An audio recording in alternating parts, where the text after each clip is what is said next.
Coen, thank you so much for helping my project. Could you say a little bit about yourself? Sure. Yeah, I guess I'm a software engineer, an entrepreneur at heart. Run my own businesses most of my life, and now I'm uh, working in the US for a cybersecurity company, doing DevOps and software engineering. But I did have, space has always been something I've been interested in. When I was a kid, I wanted to be an aerospace engineer, uh, and I looked towards NASA, and they were just canceling everything. And I'm like, okay, if I'm good enough to go from Australia, from the backwater of Australia, to go work at NASA, I'll probably be working on some project that's gonna get canned. So maybe I'll just try and make a lot of money, and then I can make my own rockets. But someone else beat me to that in a much more successful way.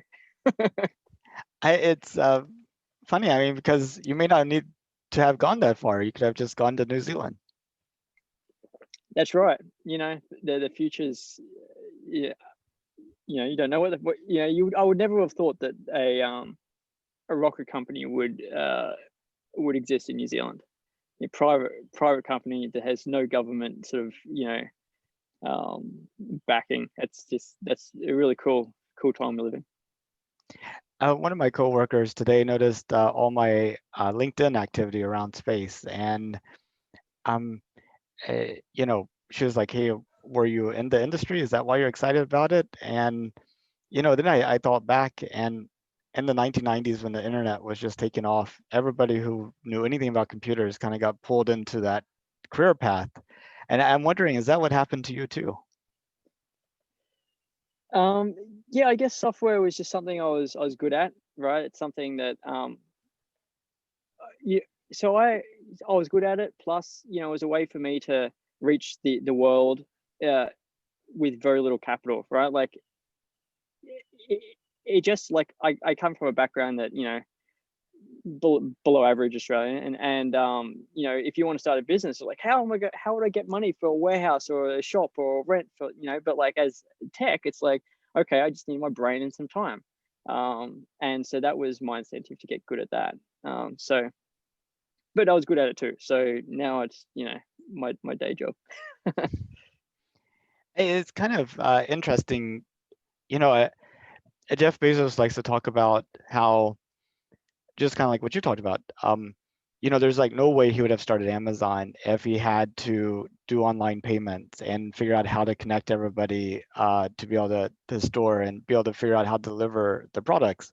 But because we had credit cards, because we had the internet, and because we had like UPS, he was able to create an online business. Stitch it all together, and yeah. And he points out that a couple of people, just some ideas, can get together and create software online business without any big capital. But to do anything in space is so prohibitively expensive. You can't do that. Yeah, you can't. You've got to have those big deep pockets from something else. But yeah, hopefully, I'm really excited about the new era of commercial space flight. Getting it out of the hands of government means that that scenario where I'm a kid, I'm growing up looking at NASA, been really excited about the future, and then they just go and cancel everything, and that's so disheartening. And being that decoupling that from the government and the future of humanity not being just at the hands of some senators or who just have other vested interests. They care about space. They're just doing their own thing. It's really exciting. Once we have commercial industries in space, there's nothing stopping humanity from going throughout the galaxy. But I think that real turning point is, when do we make space as cheap to actually do inventive things in as doing software? Yeah. And I was thinking, if we had automated mining and manufacturing on the moon, as an example, Yep. and you were able to just create plans and send it to the moon and have it built on site, um, I mean, at that point, you have no transportation costs. Right. Yeah. Uh, yeah. Exactly. I think that's probably the scenario that'll a roboticized moon, I think, is the way to go. I don't see, like, I'm a big advocate for developing the moon, but I don't really see a purpose for people to live there, apart from like archaeological, like, if you want to just like have people, or just for like holidays. But like, if you want to administer, like, no one's going to be getting the shovel and digging on the moon, right? We're kind of past that. So it's all going to be mechanized, all going to be robots, and the latency between the moon and Earth is pretty low. So it's like 1.5 seconds. So you can manage your robot fleet from Earth. Mars is a different story. I think Mars is, you want people there, but yeah, I mean, that would be really cool. And once to your point about lowering the cost of doing things in space, once we have that robotic infrastructure, we don't have to bring stuff from Earth. And once we have those foundations, we can just move things around the solar system pretty cheaply. It's going to be pretty amazing, I think. Oh, exactly. I mean, you can imagine having some of these kind of general purpose automation facilities throughout the solar system. And you suddenly decide you want to create this probe or something to be able to just send the plans and already have it like out at the orbit of Pluto. You've just saved 10 years. Yeah, for sure. Yep. It's a way to basically travel at the speed of light for, not people, but like our infrastructure can. But you're a software guy. Yep. Um, how would you go about building a system like this? Like, what are the steps? So I see the opportunity. I mean, you can't obviously go straight into mining on the moon, like with robots. Like it just the hurdle is just too big, or manufacturing on the moon. It's just you need a lot of money, and even if you build it all, there's no market. So commercially, like, that doesn't make any sense. Like, no one's going to invest in that. But what you could do, if you could build the same technology, or build a company that you can leverage to do that, you can sidestep into that. If you can build it on Earth, if you could build a robotic platform on Earth, and then you could use that platform again on the future in space on the moon, then I think that's the way to go. And on Earth, I see a lot of people solving the hard problems in robotics right there. They're doing the machine learning. They're trying to make robots autonomous. They're doing the hard stuff that needs to be done. But what that means, like, there's a lot of uncapitalized work that people have put into developing this stuff. So people are putting all this effort into building this stuff, but they can't deploy them because the barrier of entry for deploying autonomous robots is so high, right? Like, the current use cases for robots are like controlled environments, in companies that have a lot of money, like Amazon warehouses, right? It's a very controlled environment, and Amazon's got a shitload of money. But the future of robots that we're promised, in popular culture, is a robot in an uncontrolled environment, and on the cheap, kind of thing, right? Like, how's a small medium business going to deploy a robot in their business doing whatever, right? So I think there's an opportunity to create a robotics platform that is built around real-time intervention. So you do it in a way that someone can administer robots, and maybe they can only administer a couple of robots at a time, but over time, if it's built in a way to quickly enable someone to intervene and unblock a robot, then you can just build on top of the macros over time until it becomes autonomous. And what that would allow you to do is to deploy robots in a similar way to closer to humans. And maybe they can only do, a few things by themselves, but you have someone that can manage 2, and then you improve things and they can manage 5. You improve things, they can manage 20. You improve things and manage 100, 1,000. And so, yeah, I mean, that's what I would do. And it seems like if you had that technology, the technology required to do that on the moon would be useful here on Earth as well. And if you Yep. had it here on Earth, you probably can make a lot of money. Yep. Yeah, there's things I've thought about. But also, just going into that is very hard too. You can't just go straight into building a robotics platform on Earth, because that's got pretty similar problems to the building on the moon. It's like who are your customers, and it takes a lot of investment to build that platform out. I think if you were to put together, if you could get the funding and if you could put together the team, I think you could certainly approach it directly like that. But I also think there's probably other opportunities to kind of get a wedge in. I guess the hard,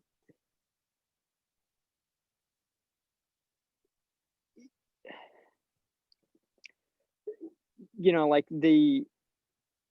it's just not quite mature enough. I think if you could get the investment and if you could start building it now, I think and with a 5 to 10 year horizon, I think you'd be in a very good spot, because the robots will be commoditized, right? Like Boston Dynamics, they're trying to commoditize their robots. All the robots will be commoditized in the future. So all that hard work, other people will be able to leverage. So Yeah, I mean, whenever Spot gets to be, instead of what is it, $20,000, get it down to a couple of hundred. I mean, yeah. Or like what would be really cool is a future where like it's just like an Amazon Web Services for robots. So you make an API call and say, hey, I need a robot to move to do this thing. And then the local robot warehouse just deploys a robot and it just turns up and does the thing and then goes home. oh, exactly. Yeah. I mean, or even, kind of, you need your car worked on. Amazon comes and delivers the robot and the materials. The mechanic is sitting in some type of work center, and he's literally like 8 hours a day. He is working on cars, but he's working on cars all over the city. Yep. Yeah. It's an interesting future. I mean, we're getting kind of close to that with even just Tesla's autonomous driving. That'll be unlocked. Yeah. Don't know. So I guess I haven't. I don't know much about you. I'm also in software. I work for a software company that actually started in York, UK, but it's now based in San Francisco. It's called Okay. Anaplan. We do business planning for companies and what have you. But I have a big interest in space. I've thought about going back to do my master's or what have you, and maybe join an aerospace company. But then I'm like, I'm not sure I would be as good as the people that are already in the pipeline to be there. So maybe I'm taking a seat of somebody that would be really capable. And the second thing is I kind of just enjoy being on the sidelines and not kind of stuck in any one group or company, get to cheer everybody on. Cool. So, So what was this project that you're doing? You're talking to someone and until people go back to the moon in 2024, right? yeah, yeah, exactly. So I started working at home like a couple of years ago before everybody else was working at home. And I would go for a week or two without actually seeing non-family members. And Doug Laverio, the guy at NASA who was going to be head of sending people back to the moon, started this project of counting down everything. He had like a little pill pen, like the number of Okay. days to the end of 2024, and he was highlighting like a NASA employee of the day. And for some reason, last December, I was like, hey, what if I did that with everyday people like at Starbucks and at the mall and what have you? So from December to like mid-March, I was just talking to strangers wherever I was. That's Um, cool. and in mid-March, everything got locked down here in the US, as you know, so had to move online and then had to go from the random stranger to just, People begging find on and Twitter. exactly. What have you learned? What's the takeaway so far? Several things. One is the majority of non-space people do not have any clue that we're going back to the moon.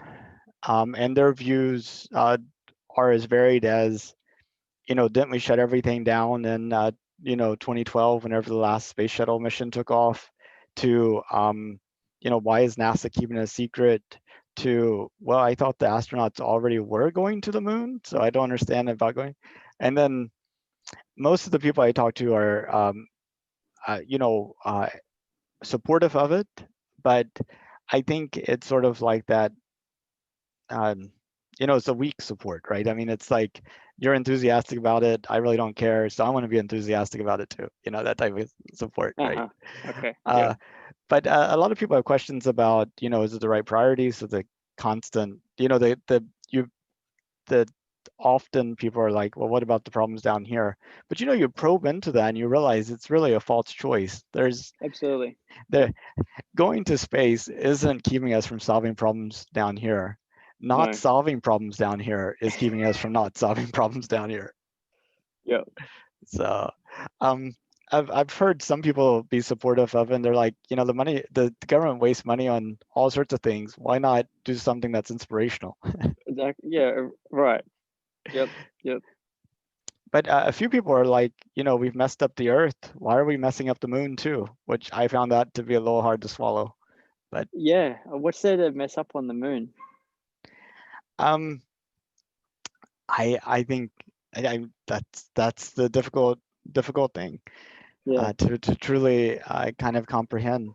But I think some people would get upset if you look at the moon and you start seeing, you know, uh, seeing lines and stuff across it. All right. Okay. Yeah, I can see that. And that might be sad when it happens, but I think there's just so like the positives that can come from humanity being in space are just so much more immense than staying at home and until eventually dying. It's so bleak. You know what I mean? Like it's like um, I think what started our conversation on Twitter was that uh, uh, why shouldn't the question was something I think why maybe you remember why should we go to space? Why shouldn't we go? I don't know. I can't remember. Anyway, but my response was, like I see humanity's just getting started. Like if we leave Earth, then the story of humanity is going to go on for million. If we can get out of off Earth and not out, it's going to go on for millions of years, right? And we were from Africa, but we don't hear all the stories that happened in some tribe in Africa back 50,000 years because so much more interesting things have happened, right? That'll be humanity if we get off Earth. Otherwise, it just ends now. Like if we don't get off Earth and we're just like, okay, well, that was we evolved from single cell organisms to people that can you know organisms that can move things around the solar system, and we just decide to do nothing with it. That's just incredibly depressing. Yeah, indeed. But there's some religious traditions that are really clear on the end of the world as an inevitable, expected, and maybe something to look forward to. I'm kind of surprised I really haven't come across anybody that talked about that. But I just wonder to what extent that factors into some people's thinking. Yeah, maybe. I don't know enough about that stuff. Um, but like, yeah, shouldn't that be a motivation if you think the world's going to end? Like, shouldn't we like get on our ark and like save ourselves? Yeah, but I mean, the person I talked to first that had mentioned, why spoil the moon.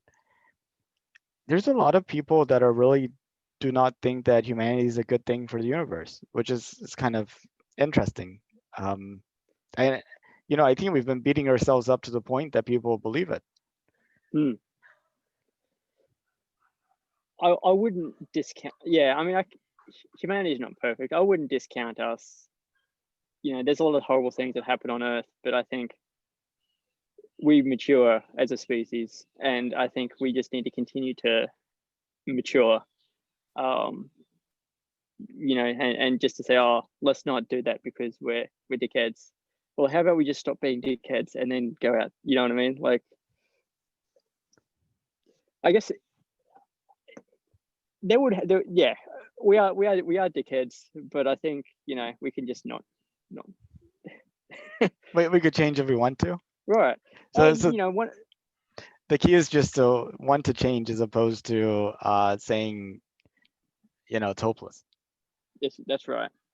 And the future that I hope to see at some point is that off-world industrialization, so that we move the heavy manufacturing off of Earth, and mining. Like if we can go and mine all the minerals we want in asteroids, then we don't have to go and dig up the Earth. If we can manufacture stuff in space and send it down to Earth, all around the solar system, then we don't have to destroy our wonderful Earth. You know what I mean? Like we can do the dirty stuff elsewhere where it doesn't matter. Well, and this idea of running out of resources to mine is something I'm having trouble understanding too, because we're also throwing away the resources that we mined. I mean, it's like we should be able to be as good at reusing the metals and other plastics and other materials as biological organisms are able to reuse carbon, oxygen, nitrogen, hydrogen. I Yep. mean, they don't. I mean, plants don't go, oh my gosh, we ran out of a source of carbon dioxide. It's like, Yeah. uh, Yeah, we should be better at that stuff.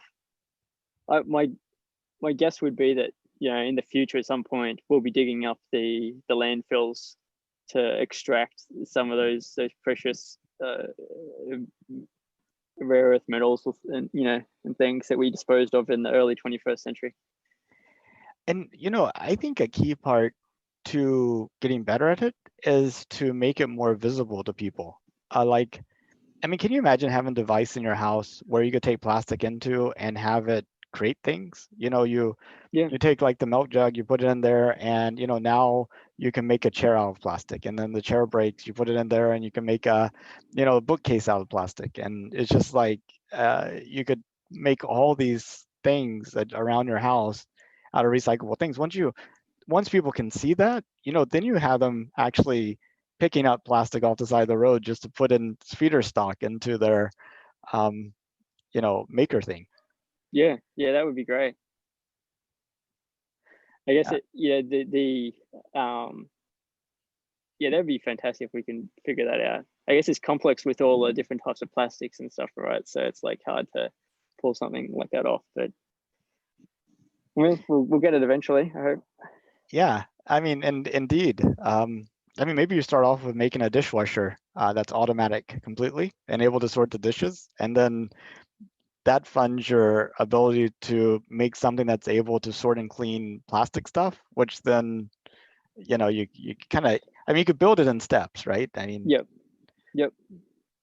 um, but I Yeah. was even thinking, once Starlink becomes fully deployed, I mean, people like you and I could go and spend like $10,000, $20,000, create a watercraft with a Starlink receiver on top and pilot it all around the world. Like, I mean, all Yeah. all for $99 a month and solar power for the You mean to go clean up the ocean, or just to go around the Earth? I could Just just go around the Earth. go But I around the mean, Earth. you could do something with the ocean. Apparently there's a whole bunch of plastic in the Pacific. Go Mm. collect it, fuse it together, create an island out of it, grow Yep. stuff on the island, and suddenly you have like the next continent. Yeah. Well, yeah, I'm very excited for Starlink, because then I can just go wherever, I can work wherever, go wherever. Um, and apart from like my own personal excitement about Starlink just for me, but it's exciting that like another couple billion brains are going to be connected to the internet, right?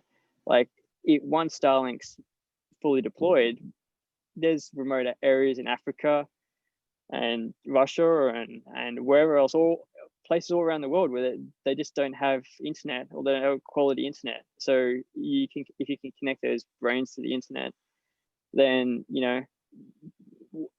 what, who knows what kind of innovations could come from those people, right? So Yeah, indeed. And you can learn anything almost for free online. Um, yep. and it's like, yeah. So, but do you have any? So I know we talked about robots on the moon. What do you think about the plan to send humans there in 2024? You think that's like a misguided step or a good step in the right direction? I don't think it. I think it's a good step in the right direction. I would like to see a focus on in situ resource utilization, and developing a. I would be really disappointed if we just go there, put some people on the ground, and then go home again. Right? Like, what is the point of that? I would like to think that we'll go there and set up, ISRU and do the experiments we need to create a permanent presence on the moon, and use this as sort of like and do it in a way that creates a commercial industry around it.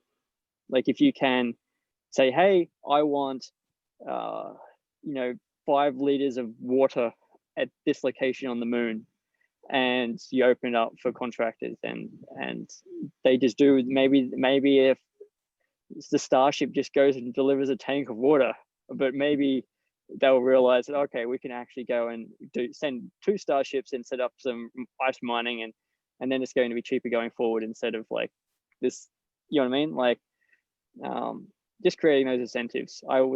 That's where I'd like to see it go. Yeah, and at some point you have like the futures market. So you want to fund a space company, you go and sell a whole bunch of contracts on the futures market and get the funding, and you have the price already settled. Yep. Kind of. Good. Do you have Sorry, any? what was that?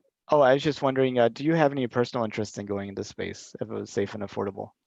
Yeah, totally. I'd totally go to space. I'd go to Mars too. I have family here, so they were, that makes it a challenge. But if it was just me and I didn't have those considerations, I would totally go.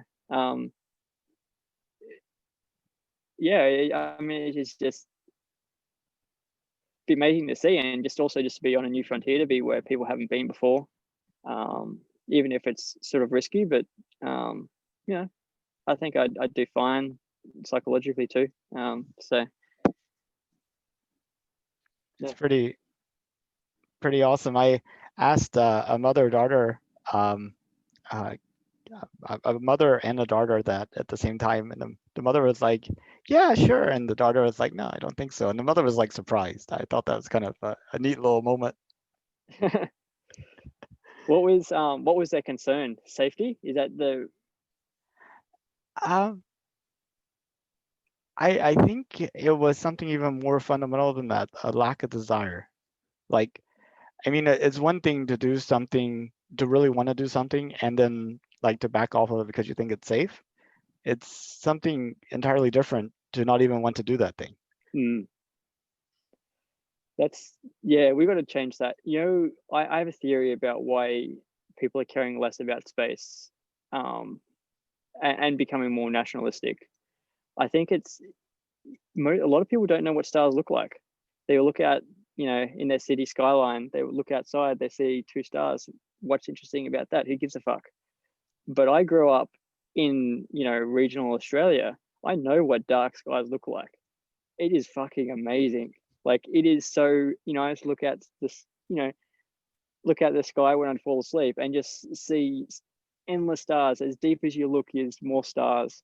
And it's incredible. And I don't think people really know what the sky looks like. And so if you don't know what the sky, if you're looking at that many stars and you're like, each one of those is a sun like ours, and there's planets around it, who knows what those planets look like and what's on those planets. That's inspiring. And I think if you look up in your sky and you see, you might see Mars and you might see Jupiter, but you don't really know what they are. They're just like,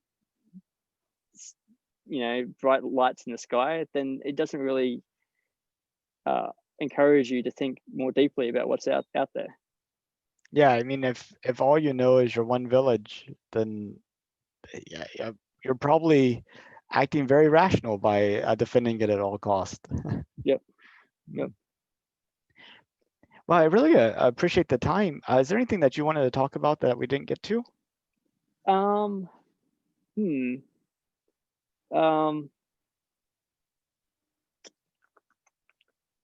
I mean, I am a member of the Moon Society, so if anyone's interested and wants to be part of a society that's all about moon development, then please check it out. Yeah. Can you tell me a little bit more about what the Moon Society does? Yeah, it's like, have you heard of the Mars Society? Well, I'm actually a member of the Moon Society as well, but Oh, are you? Cool. I just kind of signed up for it because, you know, it's like, yay, I'm supporting it. I've been mainly focused on our the National Space Society. We Hmm. have a chapter here that I've organized, but I haven't really kept up with the Moon Society activities. So I'm Yeah, yeah, and I'm not too involved either, but it's one of those. It's been around for a long time. It's been around for a long time.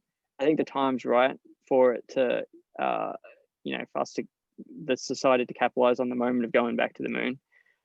Um, uh, but it's about uh, just getting like-minded people together that are interested in seeing a presence on the settlements on the moon, and encouraging, advocating for policies that are favorable for that. So it's a little bit of everything. Um, you there's a Slack channel and people talk about all things moon related. So do you see any risk of having destination focused societies? yeah, I mean, I don't like the moon versus Mars debate. It's like, just do fucking both. I Like, know, why are we exactly.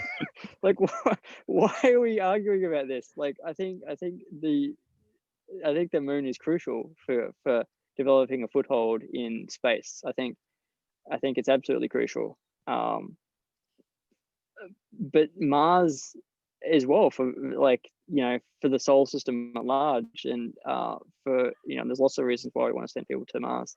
And I don't think you have to do one or the other. Like, and I don't think you have to do one before the other. It's kind of like a just go do both. And you know, if we want to, we've got the resources to do it. It's just, yeah. Though I think it would be good to send a group of people on an extended far trip in orbit around the Earth before sending them to Mars, you know, just to check out people's ability to stay sane when they're so far Right. away from Earth, and you know all the potential technological issues. Yep. Yep.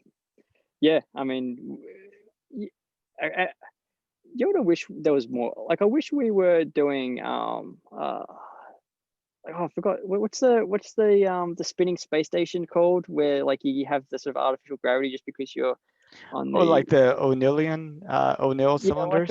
a Neil cylinder, but like not onto that scale. Just like, like you see in like I think 2001 Space Odyssey had, or just like spaceships that have, to give you some kind of uh,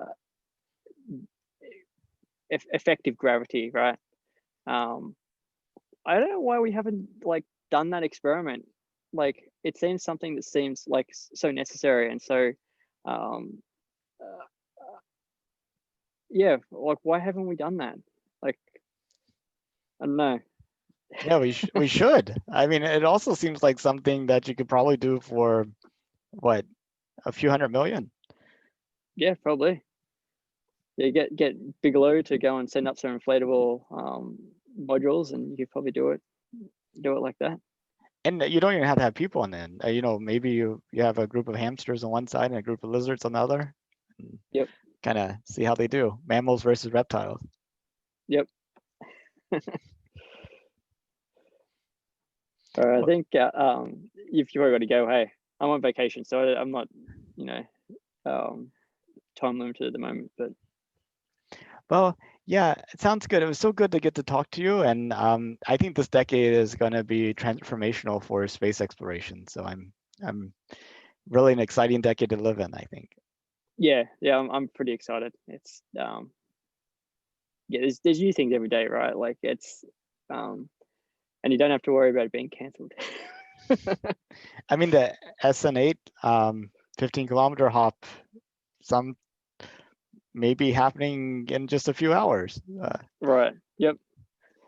Yep. Actually, of things being cancelled, the SLS should be cancelled, shouldn't it? Did you hear about the Orion capsule? Apparently, there's some parts that need to be I replaced that did. take like 9 months to. Yeah, that's crazy. Yeah, Like, I wonder how long it takes to build a brand new one. It's like yeah, well, 7 months to build a brand new one, 9 months to replace the part. yeah, I guess that's what, like, Musk is big on the, creating the processes, the factory, the machine that builds the machine, right, as he always says. But um, that's a big change in aerospace compared to like how they've done that stuff before. Everything's been bespoke that NASA and these contractors have done. So yeah, I'm pretty excited about that. I think the last time there was, you know, rockets built sort of like on industrial scale was probably ICBMs, right? Like they built Oh, thousands of right. those things, Yeah, you and know? put exactly, and they're still around. Yeah. So why can't we do the same thing again? Just build them with like, so people can hop on them Well, or even the cargo. icy BM should have taken off the warheads, put on little capsules on the end. What's Yeah. I wonder how capable that would be. apparently that's like the plot in Star Trek, right? The guy that invented warp drive uh, first created the I took a old ICBM and used that to launch as Oh, test really? spacecraft. Yeah. I should know that, shouldn't I? But I don't. Need to go watch that movie again. That one. Um. Yeah. I mean, and it's not just building the spacecraft or the factory, but he's also building a knowledgeable workforce. I mean, Yeah. if you build one every 2 or 3 years, what are you really learning? But you're building one every week or two. Uh, Yep. you know, you have a funnel of people. Yeah. Exactly. And I think you're a software engineer, so you get this. Like, it's sort of like continuous deployment versus like waterfall. Like if you're, you know, developing iteratively fast, and each change you make is really small, then the risk of failure is small. But if you bundle everything together and you do these big massive deployments, these migrations, then the chance of failure is pretty high. So to make sure you don't fail, you then got to do a whole bunch of lot more testing, and everyone's got to sign things off, and everyone's butts are covered. Versus like if you have automated processes to like test everything and release a small change. That's that's what he's doing with rockets. And plus, you kind of like to have the Heisenberg uncertainty principle in a way, which essentially boils down to the more you measure a system, the more you change it. So the more Yep. testing you do, the more need you have to do testing because maybe you messed it up in the testing. Right. Yeah. Which is great if you're being paid by the hour. True. True. Yeah. Or just like what NASA does, cost plus. Is that the way they operate? I don't know too much They about used that, but to do that exclusively, but they've gotten to some fixed bid cost. Like the resupply of the International Space Station and then the commercial crew, where they're paying a fixed price per astronaut delivered. And then the commercial lunar payload services program, which, by the way, I'm taking this video, put it on a micro SD card, and sending it on Astrobotic's moon mission next summer. So, yeah, sweet. a video of you will be on the moon. With the All with right. with the What? radiation, I don't know how readable it will be, but I'm Yeah. betting that the people of the future have this amazing reconstructive technology that can. Can you? I guess you'll take measures to shield it as much as you can. No, no measures Okay. to shield it. I don't even know what measures to take, and plus they give me like it was like $450 for just the space of a micro SD card. So Right. Okay. uh, All right. yeah, Yeah. and it's more symbolic than practical anyway. Yeah. Yeah. Yeah. So Yeah. um, What video format are you encoding it on in? I was planning MP4. Okay. So Yeah. So even if, but these kind of things I always curious about. Like in the future, when 500 years time, they've got this amazing technology to recover the data. Like, okay, they've recovered the data perfectly, but now it's a codec they haven't seen in hundreds of years. It's like they probably won't know how to read it. Oh, I know. I mean, this video looks completely different. They're completely mesmerized about why it's turned into like some type of fractals talking to each other, making noises. Yeah. They're like, man, this art form was so popular in the 90s or in the 2000s, you know? Right. This is just all they did. Yeah, they just watch like these fractals on the thing. We don't get it either, but you know, who understands cave people? Uh, I should probably let you go. well, it sounds good. It was good talking to you, and look Yeah, you forward to too. seeing you online. Hopefully, we Okay. have great All right. things to celebrate this week. Yes, I hope so. Okay, bye All bye. right. Good stuff. See you. Bye.